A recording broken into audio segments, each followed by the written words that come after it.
Bismillahirrahmanirrahim. Assalamualaikum warahmatullahi wabarakatuh. Saya Dr. Rahmat Haniru LC, Magister Hukum Islam, dosen tetap di Universitas Muhammadiyah Buton, Fakultas Agama Islam, Prodi Ahwal Asy-Syakhsiyah atau Hukum Keluarga Islam. Pada semester ini saya diberikan amanah untuk mengampu mata kuliah fikih jinayah. Saat ini saya sedang mengikuti sertifikasi dosen tahun 2026 dan pada kesempatan ini saya akan memaparkan unjuk tugas daripada dosen terkait dengan tugas Tridharma Perguruan Tinggi khususnya di bidang pengajaran. Pada kesempatan ini saya akan memaparkan mata kuliah tentang fikih jinayah. Fikih jinayah yang saya ajarkan adalah mata kuliah yang wajib diprogram oleh mahasiswa semester 4 Prodi Ahwal Asy-Syakhsiyah dengan bobot 2 SKS dan dengan 16 kali pertemuan. Pada 16 kali pertemuan itu akan dilangsungkan ujian sebanyak 2 kali, yakni yang pertama ujian pertengahan semester dan yang kedua ujian akhir semester.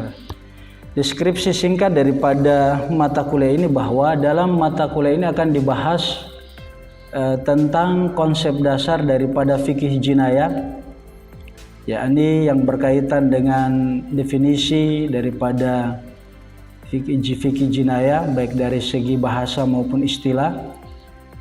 Kemudian dalil-dalil yang bersumber dari Al-Quran dan hadis tentang fikih jinayah.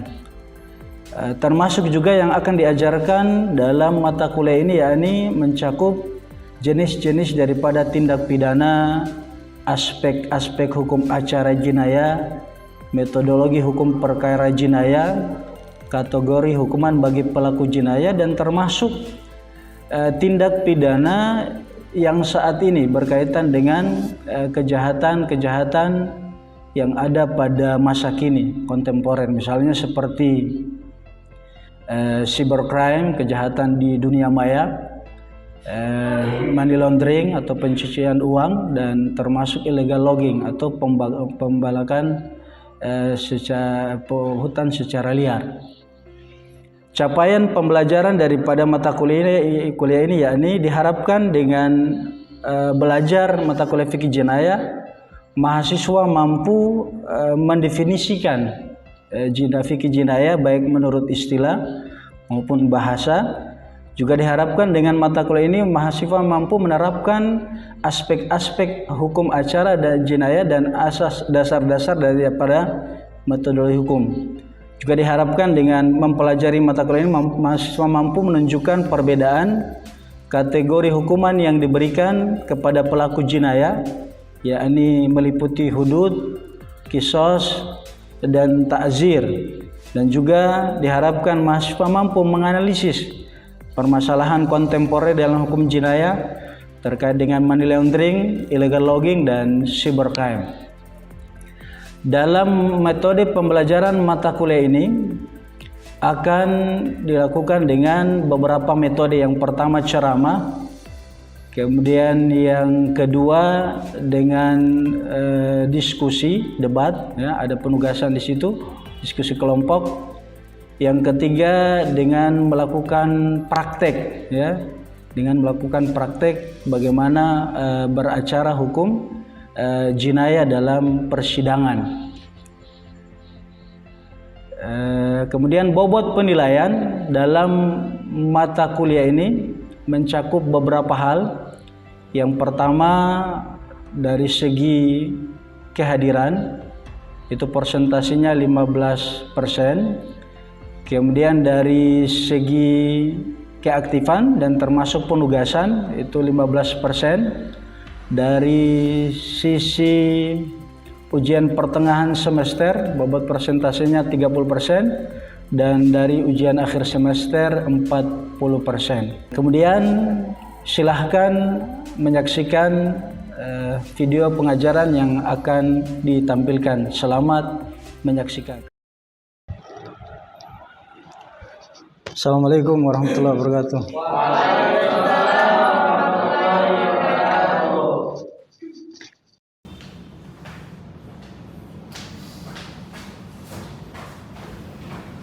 Baik, alhamdulillah kita bersyukur kepada Allah Subhanahu wa taala pada siang hari ini kita kembali berjumpa di ruang kuliah ini dalam rangka melanjutkan kembali pertemuan kita yang ketiga dalam mata kuliah fikih jinayah.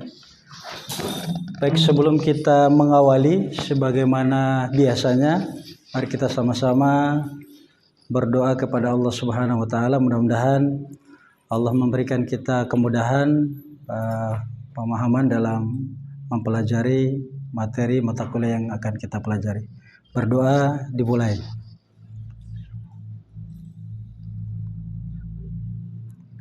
Baik, sudah.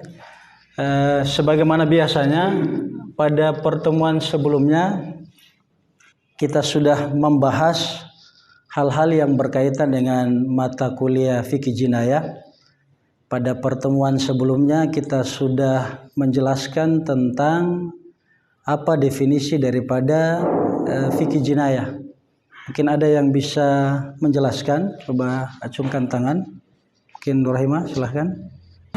Baik, al-fiqih secara bahasa adalah faqaha yafqahu, yang artinya pemahaman. Al-ilmu bi ahkami syar'iyyati maktubatan bi adillatiha at-tafsiliyah.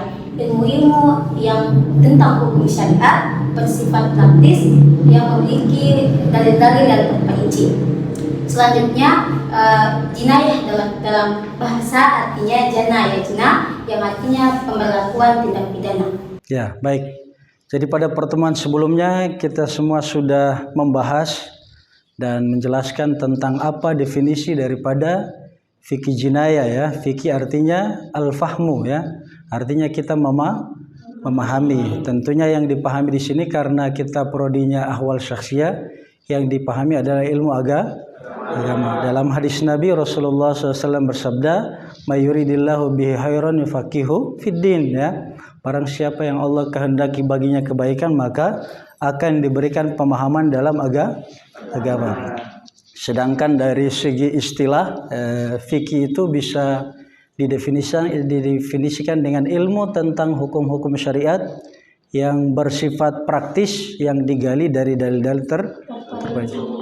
Baik, pada kesempatan ini kita lanjut pada materi berikutnya. Materi yang akan kita bahas yakni tentang jenis-jenis tindak pidana dalam fikih jinayah.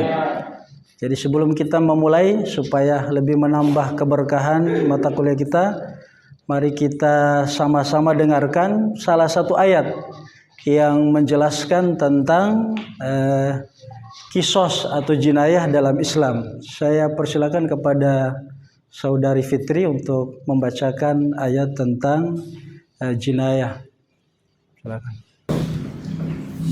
أعوذ بالله من الشيطان الرجيم بسم الله الرحمن الرحيم يا أيها الذين آمنوا كتب عليكم القصاص في القتلى الحر بالحر والعبد بالعبد والأنثى بالأنثى فمن عفي له من أخيه شيء فاتباع بالمعروف وأداء إليه بإحسان ذلك تخفيف من ربكم ورحمة فمن اعتدى بعد ذلك فله عذاب أليم ولكم في القصاص حياة يا أولي الألباب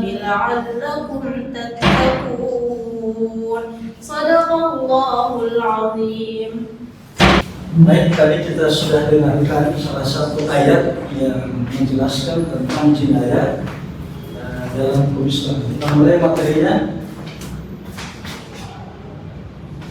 Jadi capaian pembelajaran dalam mata kuliah kita nantinya dengan kita mempelajari materi ini bisa diharapkan mahasiswa mampu menguasai dan memahami jenis-jenis daripada tindak pidana.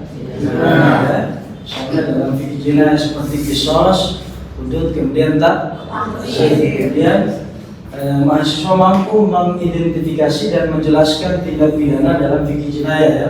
Mana yang masuk dalam kategori qisas, mana yang masuk dalam kategori hudud dan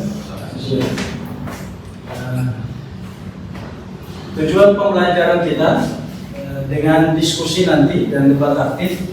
Jadi nanti ada sesi diskusi, saya berikan kesempatan dan nanti ada yang diwakili ya untuk memberikan argumen dan memberikan pendapat terkait dengan pertanyaan yang akan diajukan. Jadi setelah diskusi dan debat aktif, tujuan pembelajaran mahasiswa kemudian mampu mengidentifikasi dan menjelaskan tindak pidana yang meliputi qisas, hudud dan ta'zir.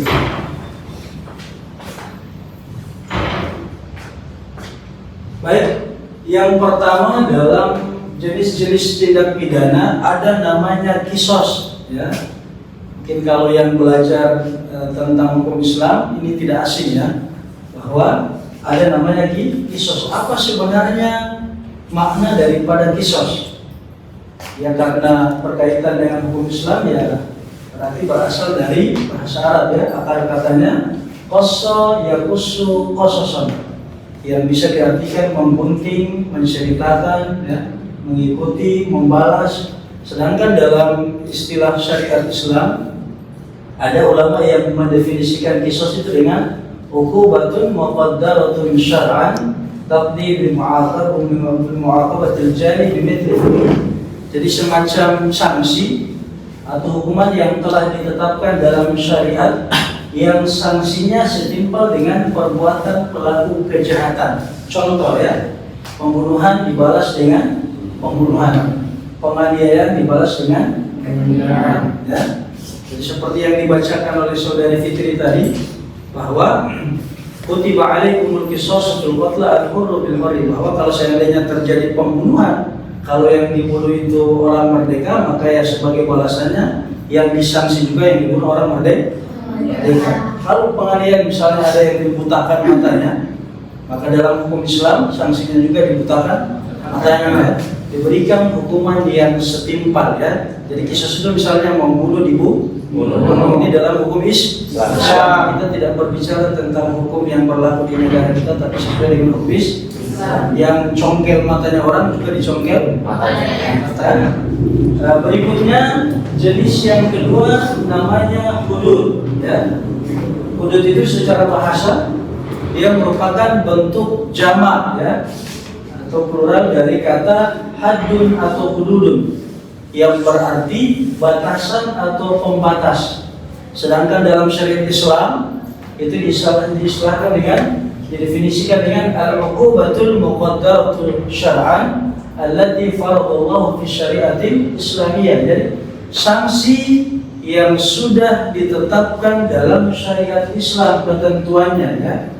Misalnya seperti berzina. Jadi kalau kita buka ayat-ayat Al-Quran, kalau ada yang berzina sedangkan dia masih bujang, belum berkeluarga, itu hukumannya dicambuk ya. Az-zaniyatu waz-zani fajlidu kulla wahidin minhuma mi'ata jaldah ya. Yang berzina baik laki-laki maupun perempuan maka akan dicambuk sebanyak 100 kali cambukan. Tapi kalau misalnya sudah berkeluarga maka itu namanya hukuman rajam ya, dilempari batu sampai mati. Ini dalam hukum Islam ya. Kemudian misalnya contoh yang lain, mencuri, itu juga sudah ditetapkan, itu namanya hukum hudud. As-sariqu was-sariqatu faqta'u aydiyahum.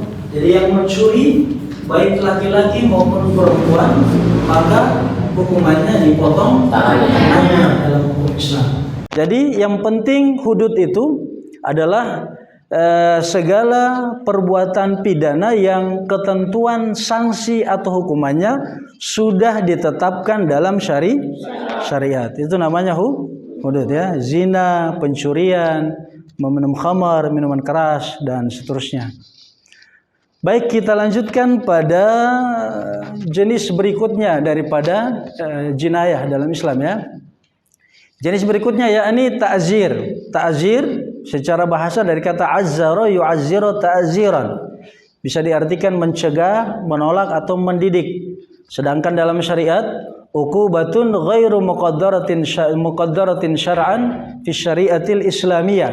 Jadi hukuman yang belum ditentukan hukumannya dalam syariat, tapi diserahkan sepenuhnya sanksinya kepada ijtihad atau kepada ketetapan daripada hakim ya.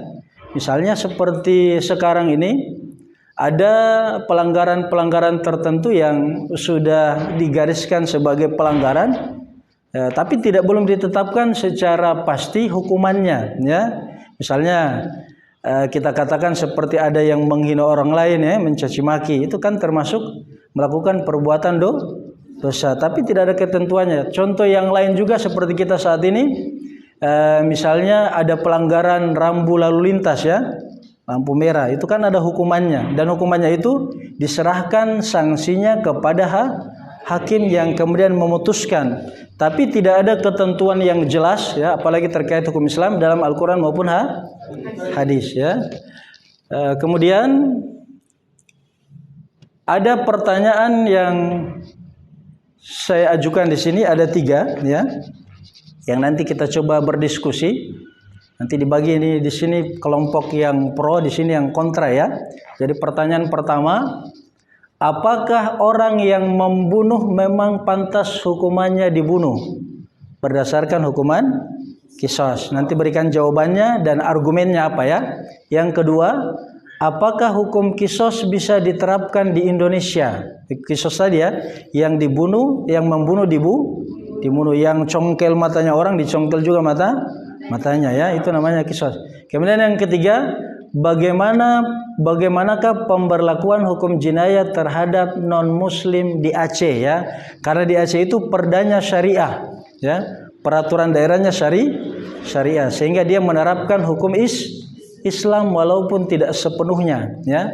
Bagaimana pemberlakuan hukum jinayah, dan di sana ada non muslim, apakah memang diterapkan juga hukum Islam terhadap non muslim atau tidak? Jadi ini kelompok yang pro, ini yang kontra ya, ini yang setuju, ini yang tidak setuju. Kita berikan kesempatan 5 menit untuk berdiskusi. Nanti percayakan 1 atau 2 orang yang nanti mengutarakan pendapat dan argumennya. Boleh ya? 5 menit silahkan.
Baik, cukup ya.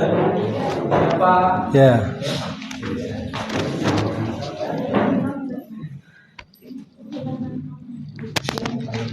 Baik, kita kembali. Jadi pertanyaan yang pertama tadi, apakah orang yang membunuh memang pantas hukumannya dibunuh berdasarkan hukum kisos? Yang ini yang pro ya, artinya yang setuju. Setuju bahwa memang orang yang membunuh pantas hukumannya dibunuh. Siapa yang dipercayakan? Silahkan tunjuk tangan. Boleh menjawab? Silakan. Ya, baik. Ya, baik, terima kasih. Untuk pendapat dari saya, Berdiri, boleh berdiri ya. apakah orang yang dibunuh memang pantas hukumannya dibunuh berdasarkan hukum kisah? Menurut saya iya, memang pantas. Karena ketika hukumannya hanya di penjara atau membayar denda, apakah dia bisa membayarkan nyawa dari orang yang telah dibunuh? Apakah dia bisa menghidupkan kembali orang yang telah dibunuh? Bagaimana perasaan keluarganya? Ya. Saudara saya. Ya. Betul ya, artinya logis. Artinya kenapa pantas orang yang dibunuh memang harus dibunuh? Karena memang nyawa tidak bisa diganti, tidak bisa diganti ya. Nyawa dibayar dengan nyawa. Dan kalau kita perhatikan, kalau seandainya yang bersangkutan tidak dihukum dibunuh sebagai contoh, maka masih banyak terjadi kasus-kasus pembunuhan karena cuma sekedar di penjara ya dan lain sebagainya. Ini argumentasi ya, artinya yang setuju. Yang ini yang tidak setuju. Ayo, siapa yang tidak dipercayakan silahkan. Nah, boleh berdiri. Baik, pada ayat 178 surat Al-Baqarah itu mengatakan bahwasanya hukuman kisos itu bisa diganti menjadi pembayaran denda kalau misalnya keluarga korban itu menyetujui atau memaafkan korban tersebut. Sekian, terima kasih. Ya, bisa juga ya. Artinya ada namanya dalam asas hukum jinayah, asas pemaafan ya.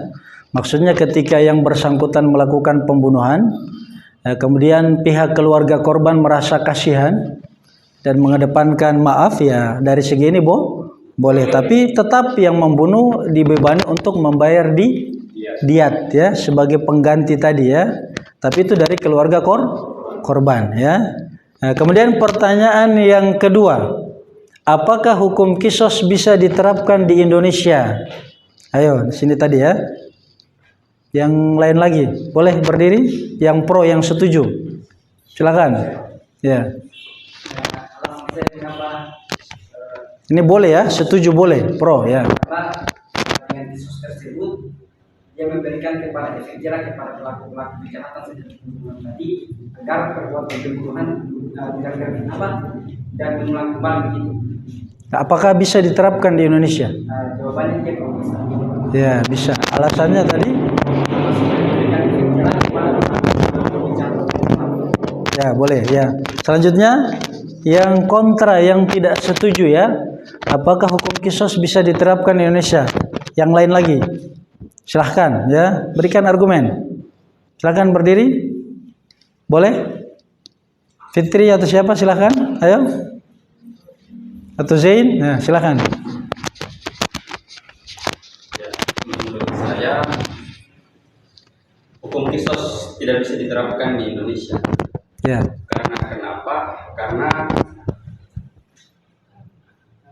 warga negara Indonesia semuanya bukan umat Islam. Ya betul.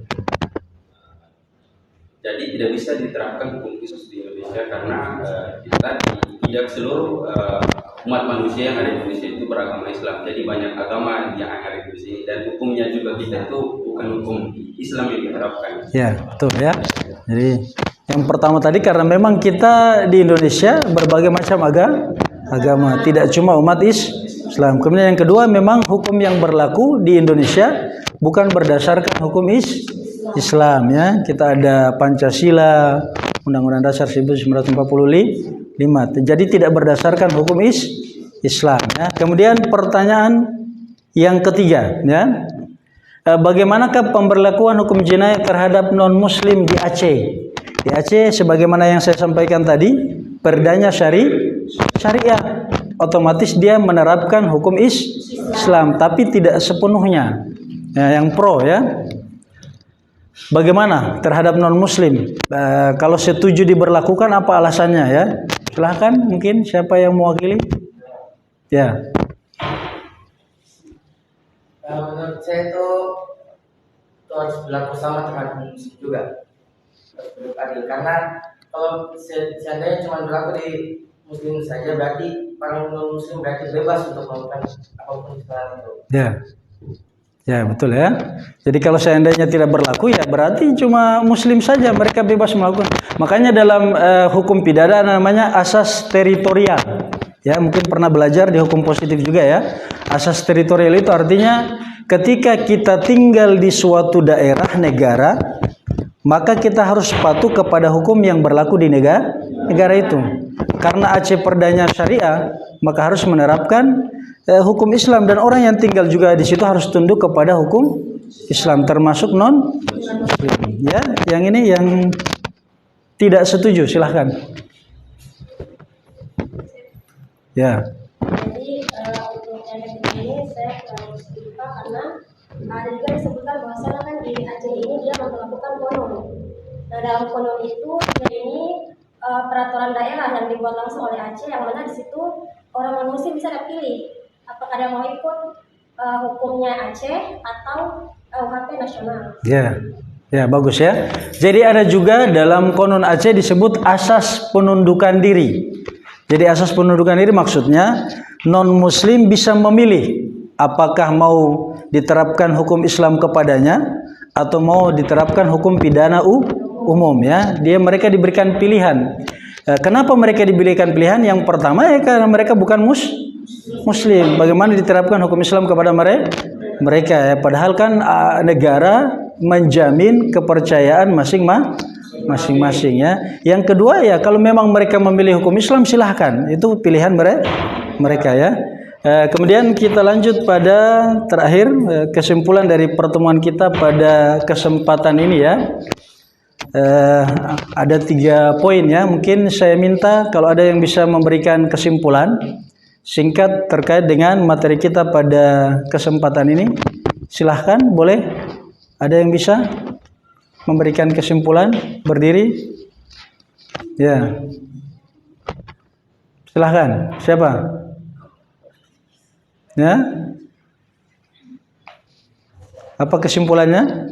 Baik, kalau tidak saya langsung menyimpulkan ya. Yang pertama, secara umum jenis-jenis tindak pidana dalam fikih jinayah ada 3. Yang pertama namanya kisos. Kisos itu menerapkan hukuman yang setimpal kepada orang yang melakukan perbuatan pidana. Yang saya berikan contoh tadi ya, orang yang membunuh hukumannya dibunuh. Yang potong tangan kanannya orang maka dipotong juga tangan kanannya. Yang congkel matanya orang juga dicongkel matanya. Itu namanya kisos. Kemudian yang kedua hudud ya. Hukuman yang sudah ditegaskan dalam syariat Al-Qur'an maupun hadis sanksinya ya. Kalau berzina berdasarkan ayat tadi hukumannya dicambuk. Kalau yang mencuri hukumannya dipotong tangannya ya. Jadi kita berbicara hukum Islam ya, bukan hukum yang berlaku di negara kita Indonesia. Yang ketiga takzir ya.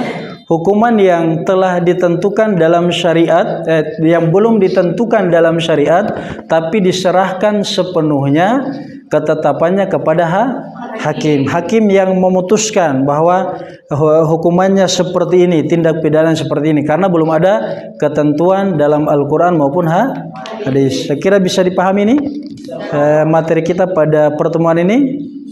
Ya, karena bisa dipahami, baik kita tutup pertemuan kita. Mudah-mudahan semuanya bisa memahami apa yang kita pelajari pada kesempatan ini. Kita tutup dengan sama-sama membaca Alhamdulillah. Sekian. Wassalamualaikum warahmatullahi wabarakatuh.